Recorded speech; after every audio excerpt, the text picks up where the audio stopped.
सालों में पहली बार सारे कश्मीरी हिंदू सड़कों पर आकर न्याय के लिए लड़ रहे हैं।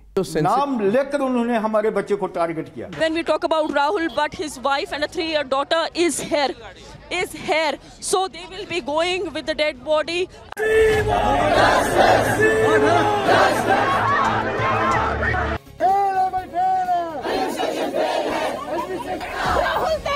Bureau Report, India Today।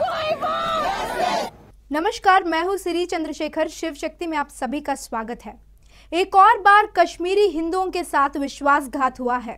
Rahul Pandit Budgam में राजस्व विभाग के एक कर्मचारी जो गुरुवार को कश्मीर टाइगर्स नामक एक आतंकी समूह के हाथों में मारे गए थे। उनका पत्नी का कहना है कि राहुल पंडित जी के कार्यालय के भीतर कुछ लोगों ने आतंकवादियों के साथ साजिश रची। आइए पहले वो वीडियो देखते हैं।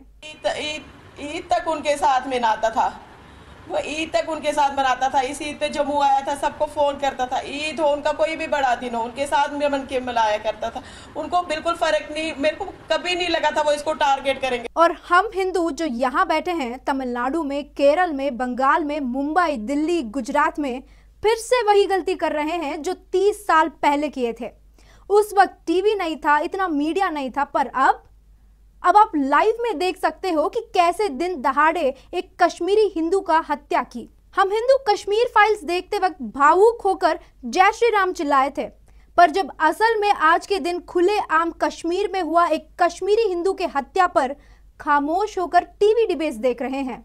राहुल भट्ट जी के पत्नी मीनाक्षी जी के बातों से आपको कश्मीर फाइल्स का पहला सीन याद आ रहा होगा, जब आतंकी करण पंडित को मारने उनके घर पहुंचे तो उनका पड़ोसी ही इशारे करके करण पंडित का जगह बताता है।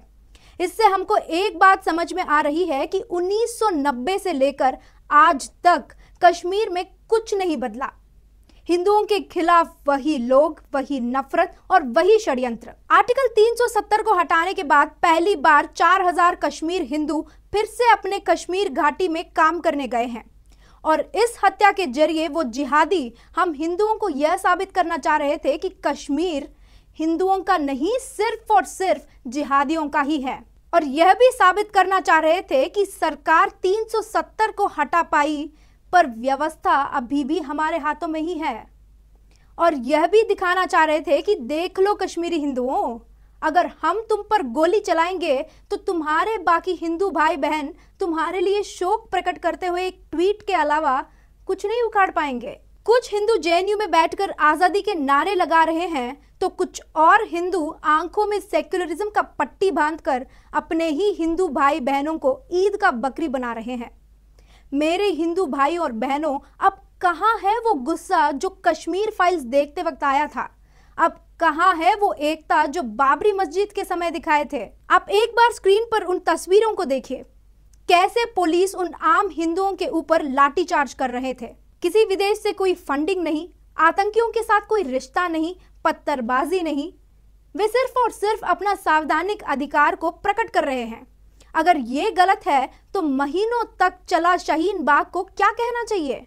अगर उन पर लाठीचार्ज नहीं तो इन मासूम हिंदुओं पर क्यों? और क्या कर रहा है वो तथाकथित हिंदू पार्टी जो हिंदुओं के वोटों से जीतकर आज कुर्सी पर बैठा है? क्या उन 3 आतंकवादियों को मारने से काम खत्म हो गया?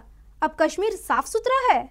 श्री नाथूराम गॉडसे जी मरने से पहले जेल से अपने छोटे भाई श्री दत्तात्रेय विनायक गॉडसे जी को एक चिट्ठी लिखे, जिसमें उन्होंने अपना आखिरी इच्छा बताई।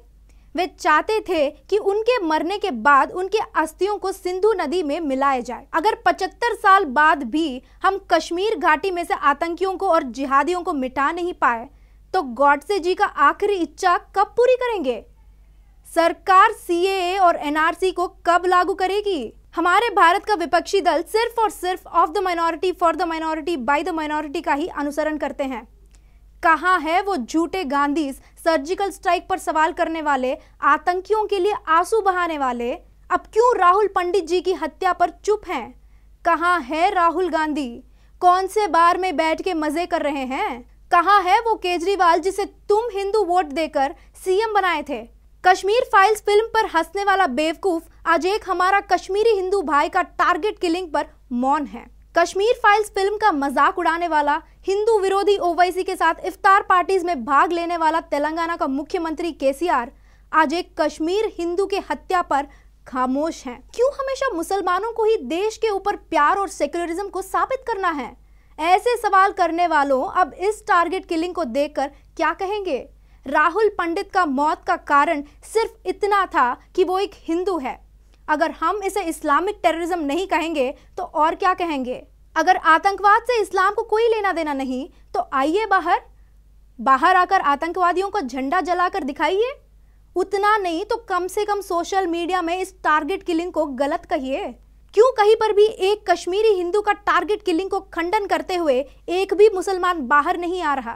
बस इतना समझना कि अगर आप इस अन्याय पर चुप हैं तो इसका मतलब आप भी इसका हिस्सा हैं। मेरे हिंदू भाइयों और बहनों, अगर उनके घर से अफजल निकलेगा तो हमारे हर घर से छत्रपति को निकलना ही पड़ेगा। अगले वीडियो में फिर मिलेंगे। जय शिवाजी, जय श्री राम।